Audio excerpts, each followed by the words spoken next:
YouTube. What's up, baby? We're back in this thing again for another review. This is Q's Insight. I am Callie, and today we're going to be talking about another old movie, another horror movie, continuing down the line of the franchise known as Final Destination. So today will be Final Destination 4, which is actually entitled The Final Destination. So it's not entitled Final Destination 4, even though that's what it is. It's entitled The Final Destination. So this movie came out in 2009. I definitely did not check this out in the theaters. And I don't know how long it was out on cable or whatever it may have been before I did get a chance to see it. But yeah, so this is The Final Destination.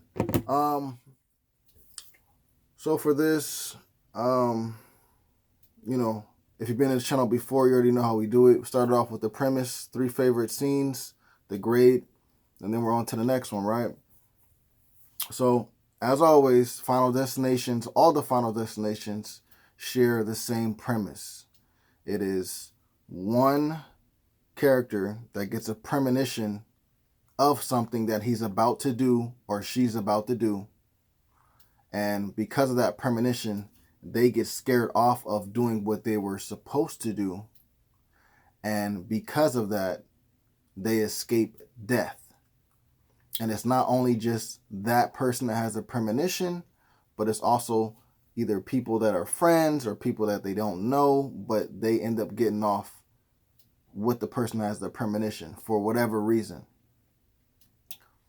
After that, time goes by, the premonition that the person has actually happens. They've escaped death. They've even caused others to escape death. Now, death is on its way to come back for them individually and in a certain pattern. So, but as always, these movies always have a different tragedy that happens in the beginning for the person that's having a premonition and the other people that do survive with that person that has the premonition. So for this one, it takes place at like a NASCAR type of racing scenery. Not even like no Daytona or nothing like that, but like a little, ghetto one, you know what I'm saying?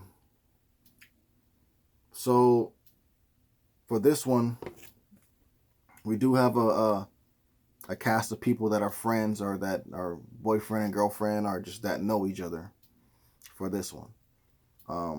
But the main person, the main character of this, I would consider to be Nick.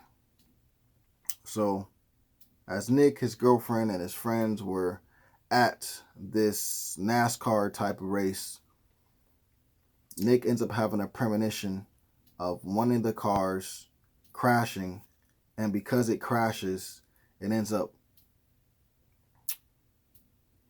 going over or through the barricade or the fence that keeps,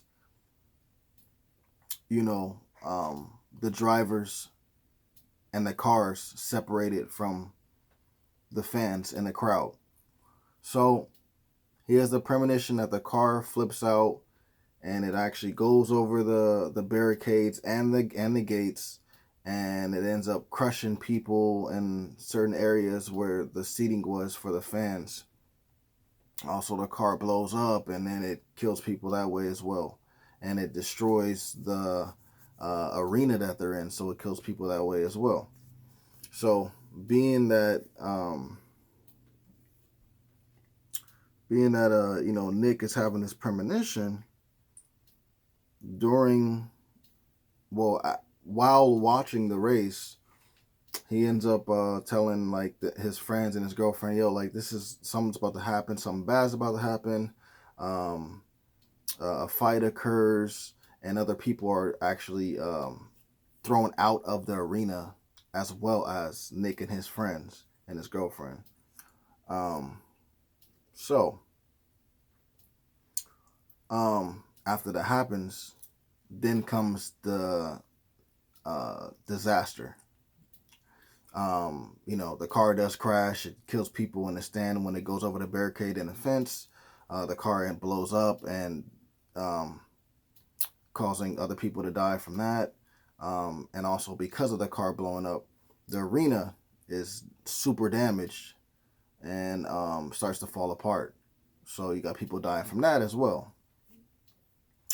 Um, and then Nick and the people, his friends and other people that ended up escaping with them just by chance, they look at him crazy like they always do. And, now it's, their turn to figure out, what is exactly going on. Can they escape death? And what pattern is death coming for them this time around? So that's basically the premise of this movie. Three of my favorite scenes would be, and these may be out of order. So there is a guy,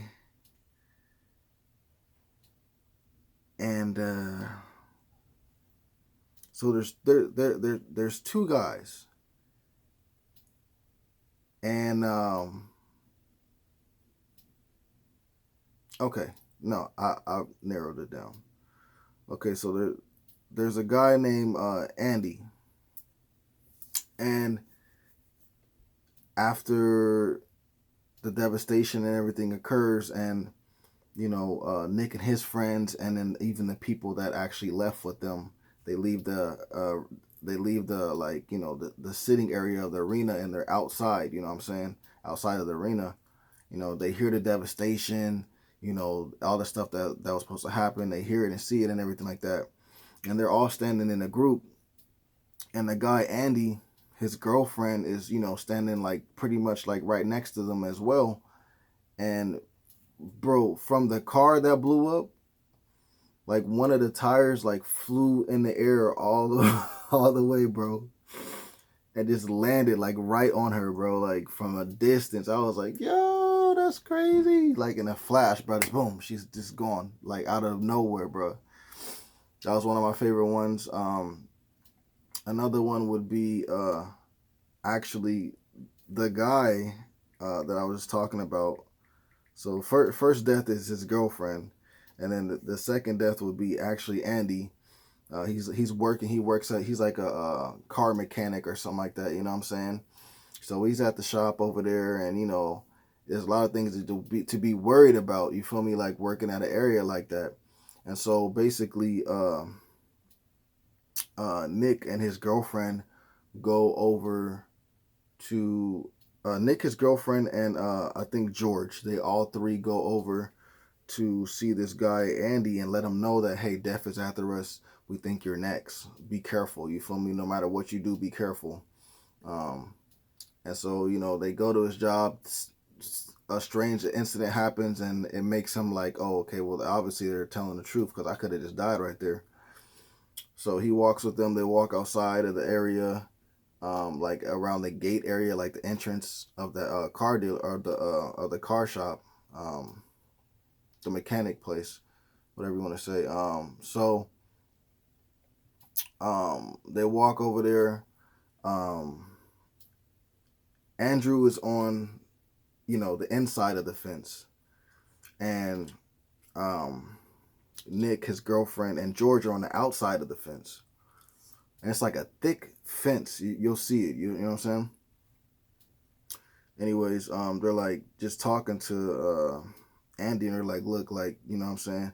Just be careful, you feel me? Like, whether it's at your job or wherever it may be, you just be careful because death is coming after us and we think that you're next. You know what I'm saying? And so he's like, yeah, I'll be good. I'll be good. Something happens in the shop, sends this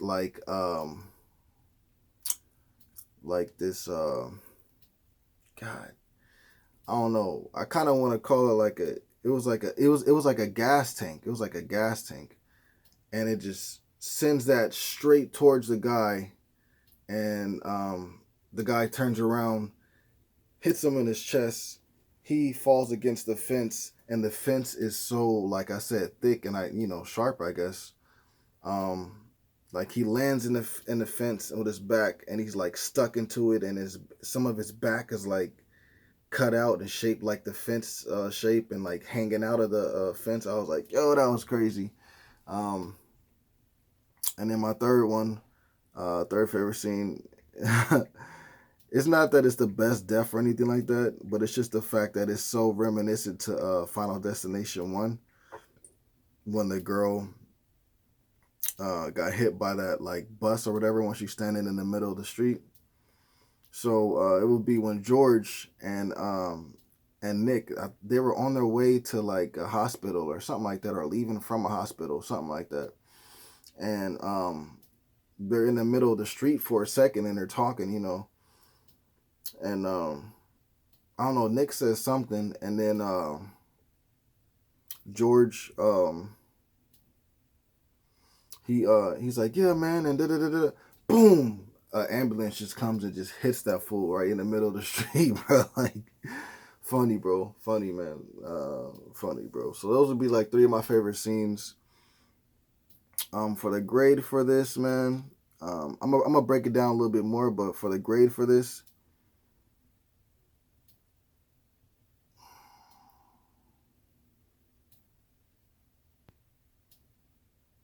I'm gonna give it a 6 out of 10.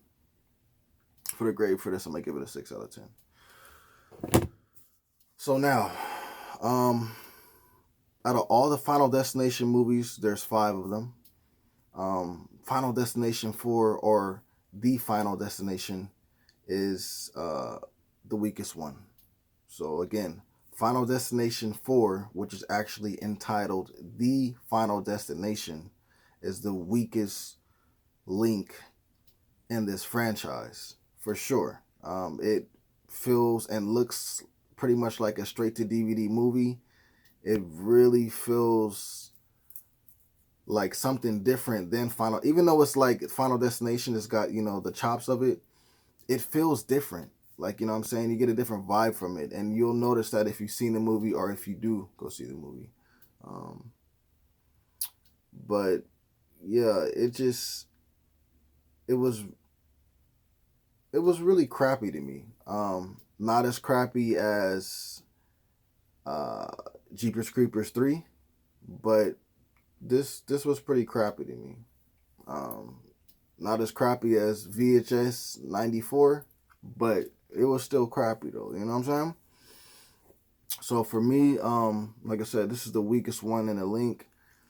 I thought that they definitely could have done better, and they actually do better on the last movie, Final Destination 5. And we'll have to see what they do on Final Destination 6. But this is a Final Destination 4 review, so let's stay with that. But yeah, man, 6 out of 10. If you like Final Destination, watch it. If you don't really like Final Destination, don't watch it. But just be prepared that this is the weakest one in the link, and it should not even exist. Put it like that. But I've seen worse movies, for sure.